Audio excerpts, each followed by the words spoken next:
Jessica and Warren stood like sentinels, or at the very least like guard dogs, next to the master's third-floor chambers, only feet from the master bedroom suite and the sewing room. It had been 3 hours since the professor had ordered lights out and allowed the experiment to truly begin.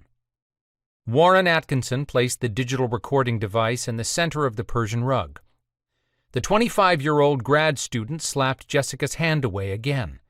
She kept grabbing for him every time the old house creaked or settled in some far-off place.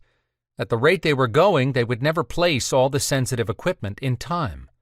The young girl wasn't exactly ghost-hunting material, and he felt sure that Professor Kennedy would end up regretting having chosen Jessica for the team to investigate the old rambling house.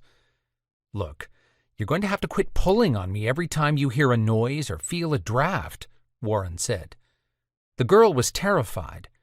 He knew asking a psychology major to join the experiment had been a mistake, but the professor wanted abject opinions, not just from the extreme nature point of view, but also from the human mind also.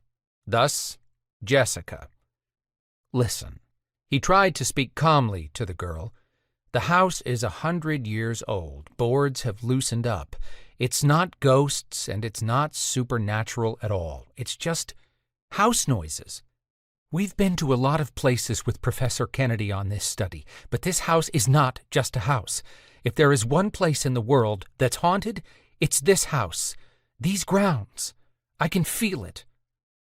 Warren was amazed that the psych major had worked herself up into such a fear-induced frame of mind, something she, of all people, should have recognized.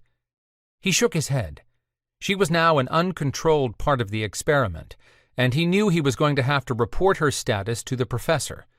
Jessica could no longer conduct herself as an observer of the house. Instead of lambasting her, or teasing her at the very least as he normally would have done, Warren nodded and placed a hand on her shoulder. The girl was shaking. He patted her shoulder, and then smiled.